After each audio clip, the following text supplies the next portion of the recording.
किसी शहर के रेलवे स्टेशन पर एक भिखारी रहता था। वो वहां आने जाने वाली रेलगाड़ियों में बैठे यात्रियों से भीख मांगकर अपना पेट भरता था। एक दिन जब वह भीख मांग रहा था तो सूट बूट पहने एक लंबा सा व्यक्ति उसे दिखा। उसने सोचा कि यह व्यक्ति बहुत अमीर लगता है, इससे भीख मांगने पर यह मुझे जरूर अच्छे पैसे देगा। वह उस लंबे व्यक्ति से भीख मांगने लगा।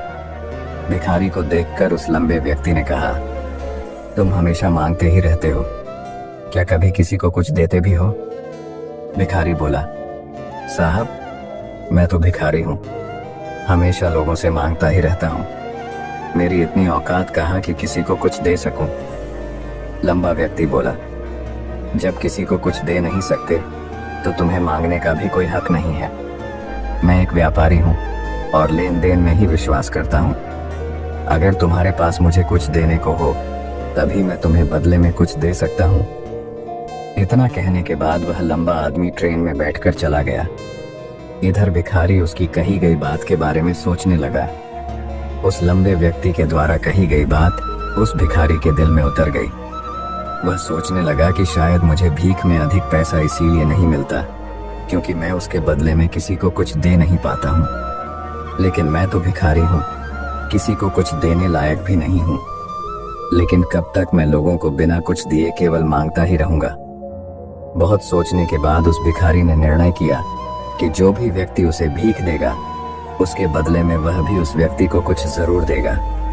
लेकिन अब उसके दिमाग में यह प्रश्न चल रहा था कि वह खुद भिखारी है तो भीख के बदले में वह दूसरों को क्या दे सकता है। इस बात को सोचते हुए 2 दिन हो गए, लेकिन उसे अपने प्रश्न का कोई उत्तर नहीं मिला था। तीसरे दिन जब वह स्टेशन के पास बैठा हुआ था तभी उसकी नजर कुछ फूलों पर पड़ी जो स्टेशन के आसपास के पौधों पर खिल रहे थे। उसने सोचा, क्यों ना मैं लोगों को भीख के बदले कुछ फूल दे दिया करूं। उसको अपना यह विचार अच्छा लगा और उसने वहां से कुछ फूल तोड़ लिए। अब वह ट्रेन में भीख मांगने पहुंचा। अब जब भी कोई उसे भीख देता तो उसके बदले में वह भीख देने वाले को कुछ फूल दे देता। उन फूलों को लोग खुश होकर अपने पास रख लेते थे। अब भिखारी रोज फूल तोड़ता और भीख के बदले में उन फूलों को लोगों में बांट देता था। कुछ ही दिनों में उसने महसूस किया कि अब उसे बहुत अधिक लोग भीख देने लगे हैं। वह स्टेशन के पास के सभी फूलों को तोड़ लाता था। जब तक उसके पास फूल रहते थे तब तक उसे बहुत से लोग भीख देते थे, लेकिन जब फूल बांटते बांटते खत्म हो जाते तो उसे भीख भी नहीं मिलती थी। अब रोज ऐसा ही चलता रहा। एक दिन जब वह भीख मांग रहा था तो उसने देखा कि वही लंबा व्यक्ति ट्रेन में बैठा है जिसकी वजह से उसे भीख के बदले फूल देने की प्रेरणा मिली थी। वह तुरंत उस व्यक्ति के पास पहुंच गया और भीख मांगते हुए बोला, आज मेरे पास आपको देने के लिए कुछ फूल हैं, आप मुझे भीख दीजिए तो बदले में मैं आपको कुछ फूल दूंगा। उस लंबे व्यक्ति ने उसे भीख के रूप में कुछ पैसे दे दिए और भिखारी ने कुछ फूल उसे दे दिए।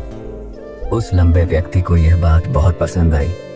वह बोला, वाह क्या बात है, आज तुम भी मेरी तरह एक व्यापारी बन गए हो। इतना कहकर फूल लेकर वह लंबा व्यक्ति अपने स्टेशन पर उतर गया। लेकिन उस लंबे व्यक्ति द्वारा कही गई बात एक बार फिर से उस भिखारी के दिल में उतर गई। वह बार बार उस लंबे व्यक्ति के द्वारा कही गई बात के बारे में सोचने लगा और बहुत खुश होने लगा। उसकी आंखें अब चमकने लगीं। उसे लगने लगा कि अब उसके हाथ सफलता की वह चाबी लग गई है जिसके द्वारा वह अपने जीवन को बदल सकता है। वह तुरंत ट्रेन से नीचे उतरा और उत्साहित होकर बहुत तेज आवाज में ऊपर आसमान की तरफ देखकर बोला, मैं भिखारी नहीं हूँ, मैं तो एक व्यापारी हूँ, मैं भी अमीर बन सकता हूँ। लोगों ने उसे देखा तो सोचा कि शायद यह भिखारी पागल हो गया है और अगले दिन से वह भिखारी उस स्टेशन पर फिर कभी नहीं दिखा। लेकिन 6 महीने बाद इसी स्टेशन पर 2 व्यक्ति सूट बूट पहने हुए यात्रा कर रहे थे।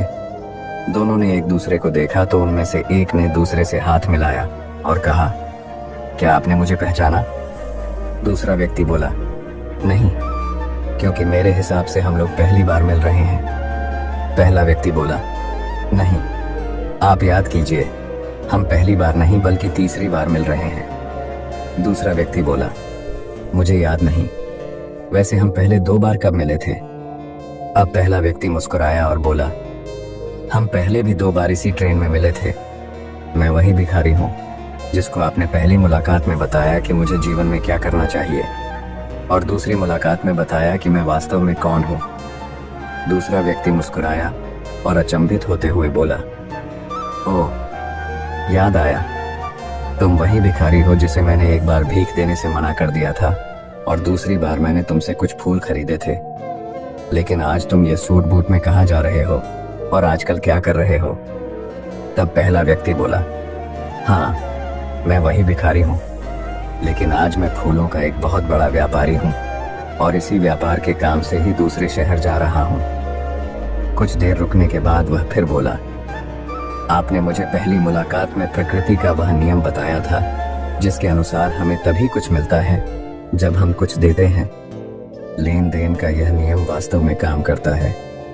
मैंने यह बहुत अच्छी तरह महसूस किया है, लेकिन मैं खुद को हमेशा भिखारी ही समझता रहा। इससे ऊपर उठकर मैंने कभी सोचा ही नहीं। और जब आपसे मेरी दूसरी मुलाकात हुई तब आपने मुझे बताया कि मैं एक व्यापारी बन चुका हूँ। अब मैं समझ चुका था कि मैं वास्तव में एक भिखारी नहीं बल्कि व्यापारी बन चुका हूँ।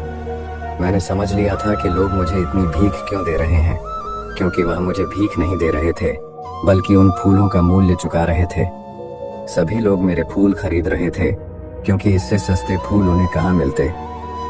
मैं लोगों की नज़रों में एक छोटा व्यापारी था, लेकिन मैं अपनी नज़रों में एक भिखारी ही था। आपके बताने पर मुझे समझ आ गया कि मैं एक छोटा व्यापारी हूँ। मैंने ट्रेन में फूल बांटने से जो पैसे इकट्ठे किए थे उनसे बहुत से फूल खरीदे और फूलों का व्यापारी बन गया। यहाँ के लोगों को फूल बहुत पसंद है और उनकी इसी पसंद ने मुझे आज फूलों का एक बहुत बड़ा व्यापारी बना दिया। दोनों व्यापारी अब खुश थे और स्टेशन आने पर साथ उतरे और अपने अपने व्यापार की बात करते हुए आगे बढ़ गए। दोस्तों, इस कहानी से हमें बहुत कुछ सीखने को मिलता है। कहानी में लंबा व्यापारी गिव एंड टेक के नियम को बहुत अच्छी तरह जानता था।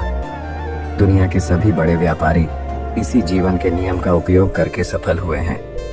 इस फॉर्मूले को उसने भिखारी को भी बताया। भिखारी ने इस प्राकृतिक नियम को अपना लिया और इसका असर उसके जीवन में साफ दिखाई देने लगा। उसने अपनी सोच बदली और उसकी जिंदगी बदल गई।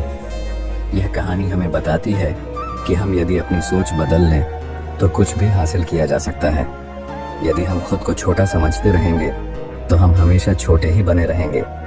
बड़ा बनने के लिए हमें अपनी सोच को बदलना होगा और खुद के बारे में बड़ा सोचना होगा। कहानी का सार यह है कि सफलता आपकी सोच में छुपी होती है। खुद का आत्मसम्मान जगाइए, अपनी सोच को बड़ा बनाइए और देखिए कैसे आप सफलता के शिखर पर पहुंच जाते हैं।